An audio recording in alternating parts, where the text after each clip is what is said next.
वित्त वर्ष 23-24 की दूसरी तिमाही में भारतीय जीवन बीमा निगम यानी एलआईसी के नतीजे काफी निराशाजनक रहे।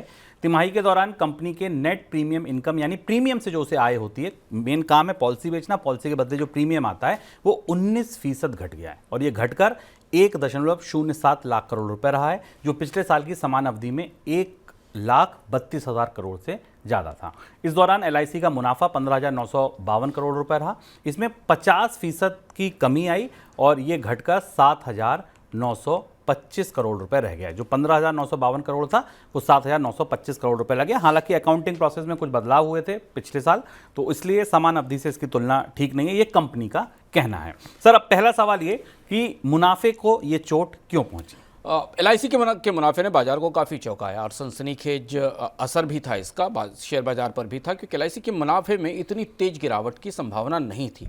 एलआईसी पिछले 2 तिमाही से दबाव में है, भारतीय बाजार में पिछड़ रही है, नई पॉलिसीज़ नहीं बिक रही, उन पर आगे आते हैं, पर मुनाफे के आंकड़े ने चौंकाया। 50% मुनाफे में कमी आई। हालांकि कंपनी का ये कहना था कि उसने अपने अकाउंटिंग के नियम बदले हैं, इसलिए जो 15,952 करोड़ रुपए का मुनाफा पिछले साल था उसकी तुलना में 7,925 करोड़ रुपए के मुनाफे की तुलना नहीं की जा सकती, क्योंकि कंपनी ने अपना कुछ मुनाफा ट्रांसफर किया है कुछ अलग अकाउंट्स में। ये बात बाजार को थोड़ी समझ में आई, थोड़ी नहीं समझ में आई। शेयर बाजार में तेज गिरावट भी दिखाई दी, स्टॉक में आज भी गिरा।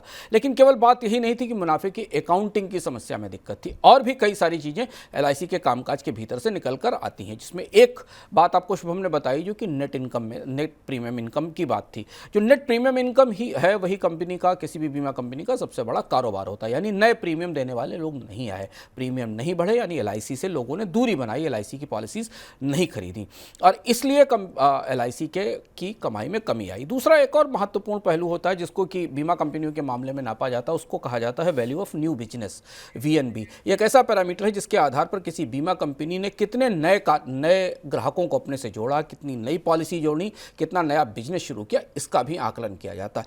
यह मामला भी एलआईसी के मोर्चे पर खासा कमजोर और नरम दिखता है। आंकड़े बता रहे हैं कि सितंबर 30 तक का जो समय था 6 महीने का, उसमें कंपनी की जो वैल्यू ऑफ न्यू बिजनेस थी वो 3,304 करोड़ रुपए रही, जो इससे पहले के 6 महीनों के दौरान तुलनात्मक आधार पर 3,677 करोड़ रुपए थी। यानी नया बिजनेस जोड़ने में एलआईसी पिछड़ती हुई दिखाई दी और इसीलिए कंपनी का जो न्यू बिजनेस मार्जिन था वो फ्लैट था, उसमें कोई बढ़ोतरी नहीं आई। पिछली छमाही की तुलना में इस छमाही में उसके मार्जिन में कोई बढ़ोतरी नहीं आई। ये बता रहा है कि दोनों परिस्थितियों में नया प्रीमियम इनकम लेने की दृष्टि से और नए बिजनेस को जोड़ने की दृष्टि से दोनों तरह से एलआईसी को नुकसान हुआ है और उस नुकसान का असर कंपनी के मुनाफे में रिकॉर्ड गिरावट के तौर पर सामने आया है। सर, चुनौतियां क्या हैं एलआईसी के लिए मौजूदा बाजार में? अगर और कंपनियां देखें बढ़ रही हैं, एलआईसी पिछड़ रही है, वो चुनौतियां क्या हैं जिन पर काम करना होगा, एलआईसी को खुद को बदलना होगा? एलआईसी ने कुछ माना भी, एलआईसी की तरफ से जो कहा गया इस नतीजों के बाद भी, उसमें 2 महत्वपूर्ण बातें मानी गई कि एक तो ये माना गया कि बाजार में कंपटीशन ज़्यादा है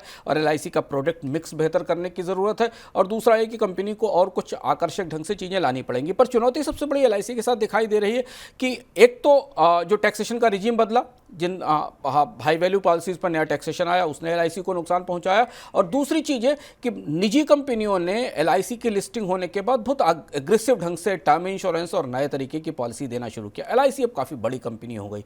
एलआईसी उस तरीके की मॉडर्न पॉलिसी, फ्लेक्सिबल पॉलिसीज लेकर नहीं आ पा रही है। इस कॉम्पिटिशन के कारण एलआईसी के नए बिजनेस में अब कमी आ रही है। जो पुरानी पॉलिसीज हैं वो तो चल रही हैं, नए बिजनेस में कमी आना ठीक है, नए प्रीमियम भी आना कम हो रहे हैं।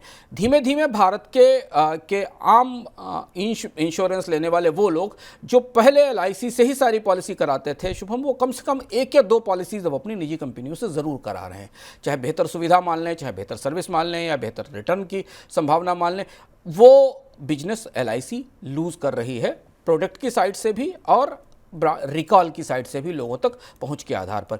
बावजूद इसके ये भी आश्चर्यजनक बात है कि एलआईसी के पास आज भी भारत में सबसे बड़ा नेटवर्क है एजेंट्स का, सबसे बड़ा ब्रांच नेटवर्क है, सबसे गहराई तक भारत के हिंटरलैंड में छोटे छोटे कस्बों तक एलआईसी का नेटवर्क फैला हुआ। उसके बाद भी भारत में कोविड के बाद बीमा को लेकर जो जागरूकता बढ़ी, वित्तीय सुरक्षा को लेकर चिंता बढ़ी, लोगों ने टर्म इंश्योरेंस और नई पॉलिसीज करानी शुरू की, और जब भारतीय बीमा बाजार में सामान्य रूप से बढ़ोतरी आई तो एलआईसी उस बढ़ोतरी से पिछड़ गई। जब ओवरऑल मार्केट ग्रो कर रहा था तो उसमें भारत की सबसे बड़ी कंपनी जो कि सरकारी कंपनी है वो पिछड़ गई थी।